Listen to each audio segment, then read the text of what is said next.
त्योहारी सीजन शुरू होते ही कई बड़े e commerce platforms bumper cell निकालने की पूरी तैयारी कर लेते हैं।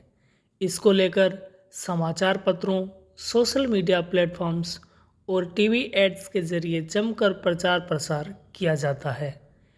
इन सेल में आपने एक बात ज़रूर गौर की होगी कि फ़ोन से लेकर कई दूसरे इलेक्ट्रॉनिक और गैर इलेक्ट्रॉनिक सामान कम कीमत पर बेचे जाते हैं।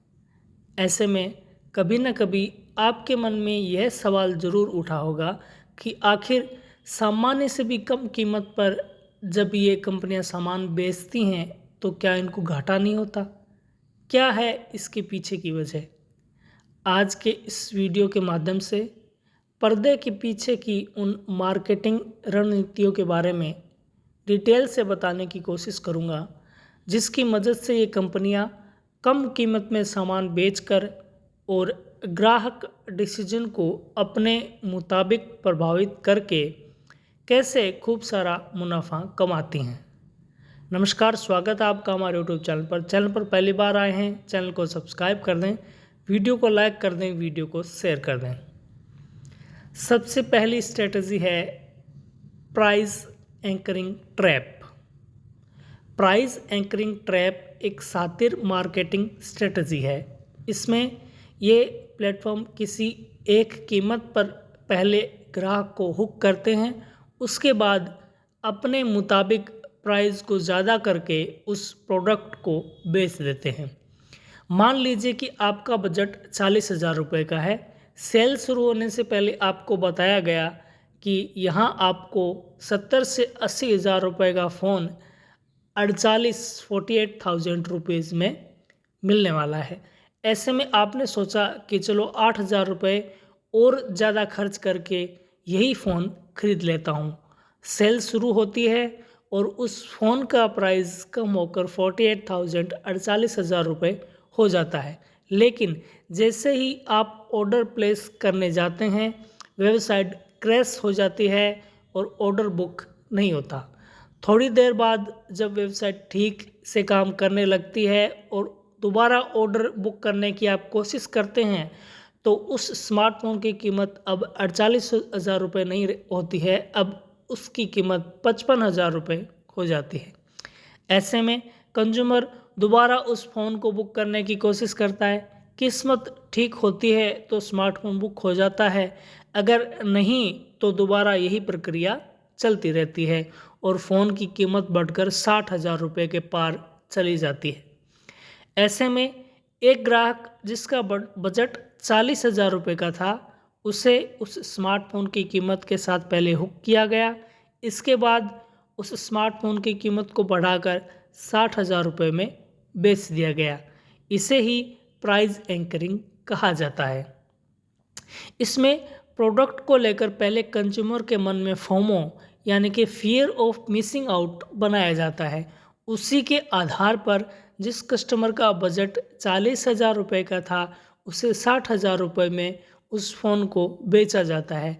मार्केट में इस शातिर चालाकी से कंज्यूमर के डिसीजन को ये कंपनियां अपने मन मुताबिक प्रभावित करती हैं।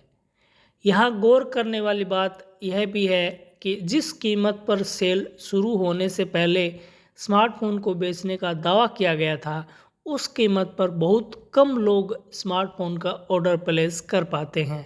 यही नहीं, कई बार जिन लोगों ने उस कीमत पर स्मार्टफोन का ऑर्डर प्लेस किया था, कंपनी उन ऑर्डर्स को भी कैंसिल कर देती है।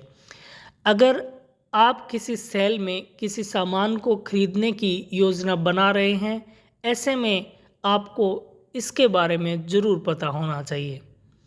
अब सवाल यहाँ ये आता है कि आखिर कंपनियाँ 60 से 70,000 रुपये वाले स्मार्टफोन को सेल के समय 50 से 60,000 रुपये में क्यों बेच देती हैं?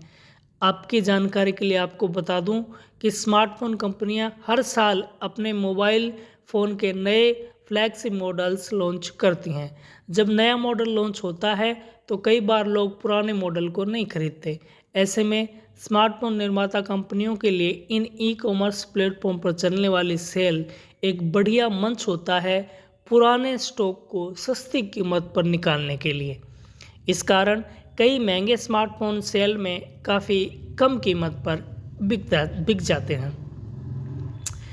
बात करते हैं कंपनियों के मिलीभगत की।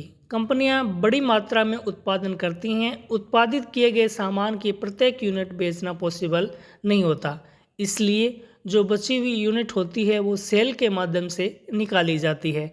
कंपनियां इसके लिए इन ई कॉमर्स प्लेटफॉर्म्स को कुछ कीमत देकर अपने सामान की बची हुई यूनिट बेचने का प्रयास करती हैं। अब बात यहाँ ये आती है कि जब कंपनियों के सामान की कीमत ज़्यादा होती है तो फिर वे सस्ते में सामान क्यों बेचती हैं। इस बात को आप ऐसे समझिए कि एक कंपनी जिसने 100 मोबाइल बनाए, सभी खर्चों को मिलाकर प्रत्येक यूनिट यानी कि प्रत्येक मोबाइल पर 10,000 रुपये का खर्चा आया, तो उनकी कुल उत्पादन लागत 10 लाख रुपए हो गई। कंपनी ने एक मोबाइल की कीमत 25,000 रुपये रखी और बाज़ार मूल्य यानी कि 25,000 रुपये पर कंपनी ने 60 फ़ोन बेच दिए, तो कंपनी को 5 लाख रुपए का फ़ायदा हो गया, जबकि 40 यूनिट उसके स्टॉक में अभी भी पड़ी हैं। अब जो बची हुई यूनिट्स हैं वो अगर कंपनी 5,000 रुपये में भी बेच देती है तो उसको नुकसान नहीं होगा, क्योंकि वो पहले ही प्रॉफिट कमा चुकी है। और इस तरह की सेल में कंपनियों का प्रचार भी हो जाता है। सेल को लेकर समाचार पत्रों, social media platforms, TV ads और कुछ यूट्यूबर्स से भी जमकर प्रचार प्रसार करवाया जाता है। अब बात यहाँ ये आती है कि ई कॉमर्स प्लेटफॉर्म को इसमें क्या प्रॉफिट होता है। मान लेते हैं कि प्रचार प्रसार करने में 1 करोड़ रुपए खर्च हुए। एक कंपनी के सामान को सेल में बेचने के लिए 25 लाख रुपए और जो सेल हुई है उस पर 10% कमीशन रखा गया। ऐड देखकर 60 कंपनियों ने बोला कि हमारे प्रोडक्ट आप सेल करिए, तो इस प्रकार सेल शुरू होने से पहले ही 50 लाख रुपए का ई कॉमर्स प्लेटफॉर्म को फ़ायदा हो गया और जो सामान बिकेगा उस पर जो कमीशन आएगा वो तो अलग होगा। चैनल पर पहली बार आए हैं, सब्सक्राइब जरूर कर दें। वीडियो अच्छा लगा हो तो लाइक कर दें।